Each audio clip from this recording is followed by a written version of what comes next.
નમસ્કાર. ભારતીય રાજકારણમાં કેટલીક તારીખો એવી હોય છે જે ઇતિહાસ બની જાય છે. ચાલો આજે આપણે એક એવા જ દિવસની વાત કરીએ જેણે દેશના રાજકારણની દિશા જ બદલી નાખી. હા, એ તારીખ હતી 6 એપ્રિલ 1980.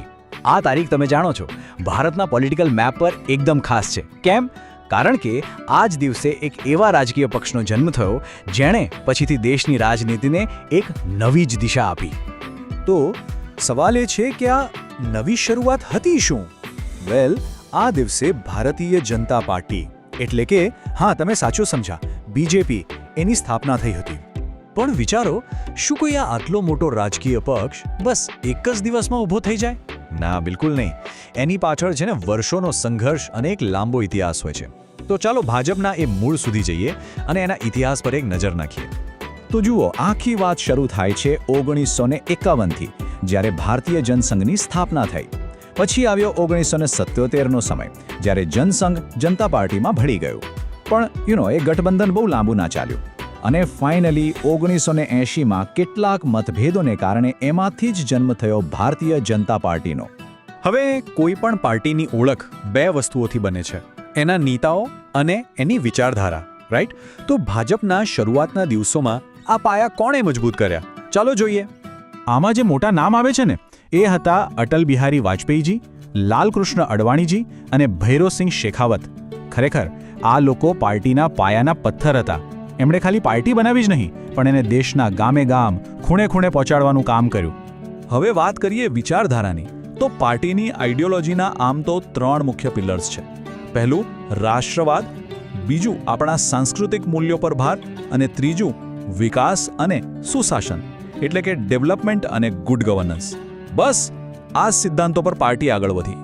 સારું, તો પાર્ટી બની ગઈ, નેતાઓ પણ હતા, વિચારધારા પણ નક્કી થઈ ગઈ. પણ પછી શું? ચાલો હવે એ જોઈએ કે સ્થાપના પછી પાર્ટીની ગ્રોથ સ્ટોરી કેવી રહી. તમે વિચારો, 1980માં જે એક નાનકડા છોડ જેવી શરૂઆત હતી, એ આજે દેશની સૌથી મોટી રાજકીય પાર્ટીઓમાંની એકદમ વટવૃક્ષ બની ગયું છે. આ સફર સાચે જ જોવા જેવી છે. આખી સફરને આપણે 3 મોટા સ્ટેપ્સમાં જોઈ શકીએ. પહેલું, 1980માં પાર્ટીની સ્થાપના થઈ. બીજો મોટો માઇલસ્ટોન આવ્યો 1998માં, જ્યારે અટલ બિહારી વાજપેયીજીના નેતૃત્વમાં પહેલીવાર કેન્દ્રમાં સરકાર બની. અને ત્રીજું સ્ટેપ, એ તો આપણે આજે જોઈ જ રહ્યા છીએ. પાર્ટી દેશના રાજકારણમાં એકદમ મજબૂત સ્થાન પર છે. ઓકે, તો હવે સવાલ એ થાય કે આ ફાઉન્ડેશન ડે, આ સ્થાપના દિવસ આટલો ઇમ્પોર્ટન્ટ કેમ છે? શું એ ખાલી પાર્ટીનો બર્થડે છે? ના, એનાથી ઘણું વધારે છે. આ દિવસે તમે જોશો તો દેશભરમાં પાર્ટીના જે કાર્યકરો છે એ લોકો ઉજવણી કરે છે. પણ આ ઉજવણી એટલે ખાલી મીટિંગ્સ કે ભાષણ નહીં, એ લોકો સામાજિક સેવાના કામો પણ કરે છે. જેમ કે વૃક્ષારોપણ કરવું, જરૂરિયાતમંદોને મદદ કરવી. આ રીતે એ લોકો આ દિવસને ખાસ બનાવે છે. અને જુઓ, આ દિવસનું મહત્વ ખાલી રાજકારણ પૂરતું નથી, એનાથી આગળ પણ છે. આ દિવસ આપણને લોકશાહી વિશે, ડેમોક્રેસી વિશે વધુ ઊંડાણથી સમજવામાં મદદ કરે છે. એ આપણને યાદ અપાવે છે કે દેશના વિકાસમાં પોલિટિકલ પાર્ટીઓનો રોલ કેટલો મોટો હોય છે. અને અંતે આ આછી ઉજવણી સેવા અને સમર્પણનો એક મજબૂત સંદેશો આપે છે. તો અંતે આપણે એમ કહી શકીએ કે ભાજપનો સ્થાપના દિવસ એ ખાલી એક રાજકીય ઇવેન્ટ નથી, પણ એ આપણા દેશના ડેમોક્રેટિક ઇતિહાસનો એક બહુ જ મહત્વનો ભાગ છે.